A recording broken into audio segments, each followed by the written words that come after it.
Welcome back. Do you like jazz music? The Otterbein Jazz Ensemble is performing on Friday, November 13th. The concert, which will be held at Church of the Messiah United Methodist Church, will feature various vocal and jazz pieces. Students are free and tickets for adults cost $5. The concert will begin at 8 in the evening.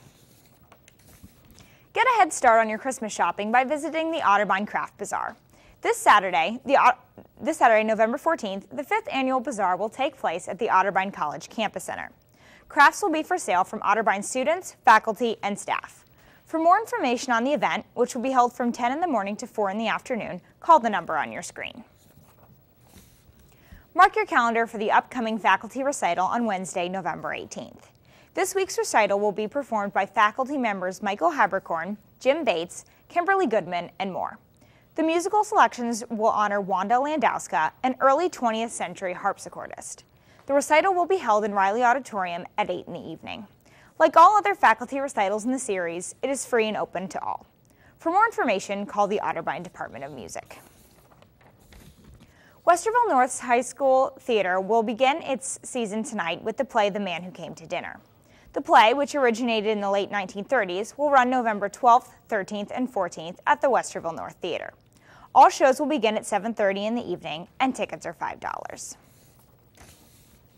The Westerville Area Chamber of Commerce is putting on a night of fun and entertainment this Saturday, November 13th. The Chamber will sponsor an evening of elegance, which will help raise funds for various causes around the city of Westerville. To reserve your spot at this formal event, or for more information, call the number below.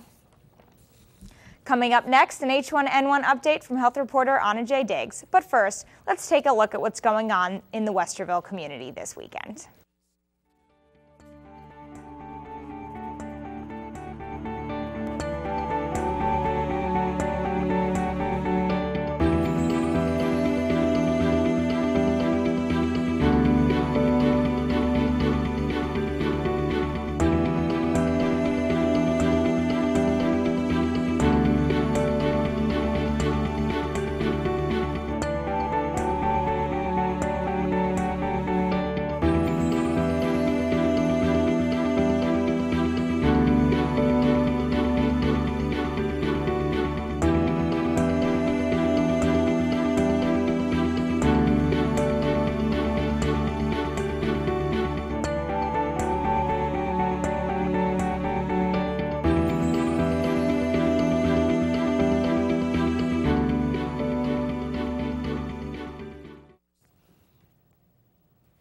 H1N1 vaccinations are in the Franklin County area and open to the public.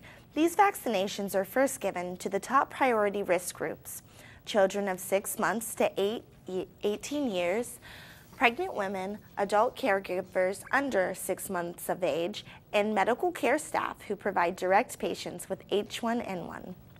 Children with flu-like symptoms cannot receive this shot. On Friday, the 13th, Rickenbacher International Airport will have a community-based clinic open from 1 to 4 in the afternoon. On the 14th, at the airport, there will be vaccinations from 10 in the morning until 1 in the afternoon.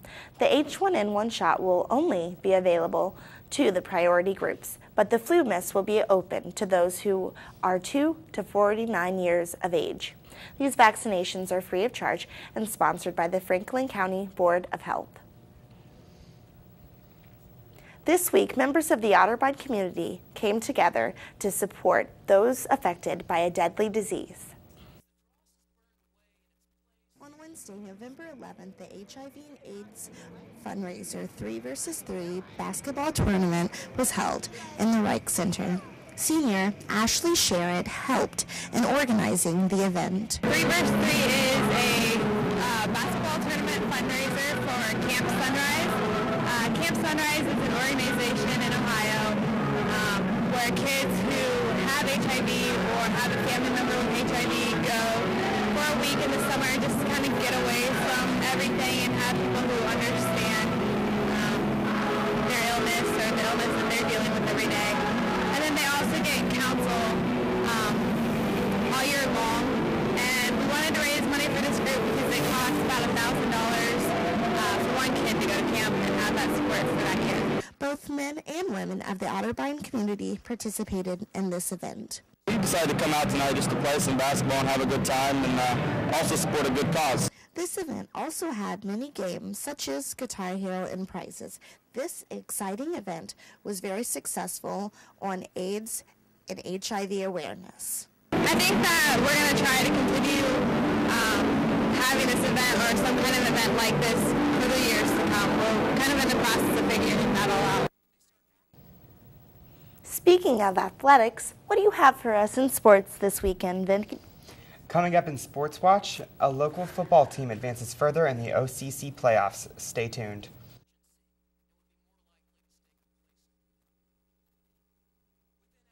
You'd think it would be easy to tell which kids have trouble with their eyesight. Here, kitty, kitty. Here, kitty, kitty. But that's not always the case.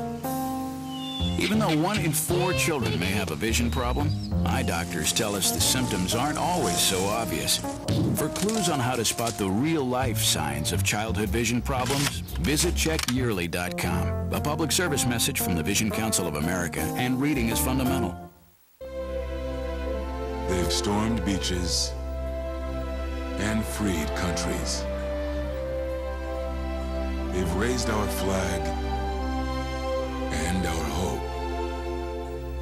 They've been called leathernecks. They've been called devil dogs. But above all, they're called Marines.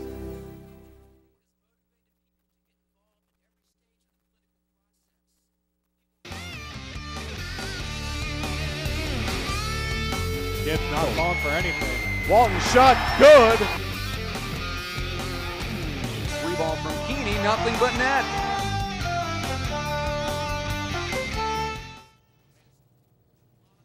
The Otterbeins women's soccer team has clinched their division title yet again this past weekend. The Lady Cardinals defeated Ohio Northern in a 2-0 victory for the second year in a row.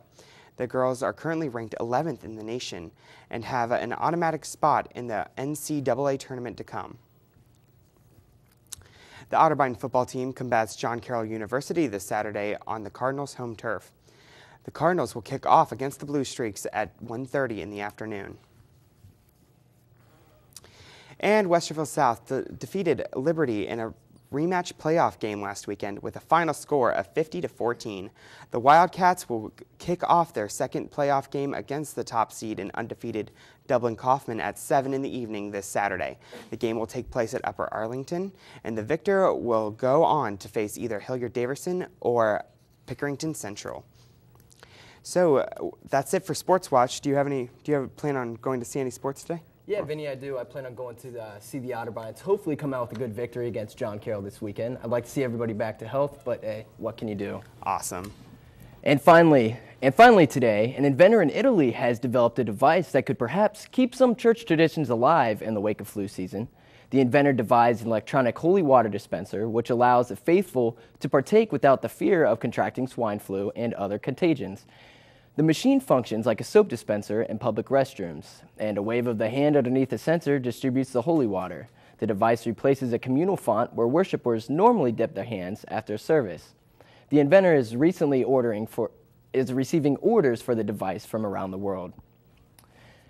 Well, that's all for the edition of today's TV3 News. On behalf of the entire news crew, thanks for watching and have a great weekend. That is like crazy though.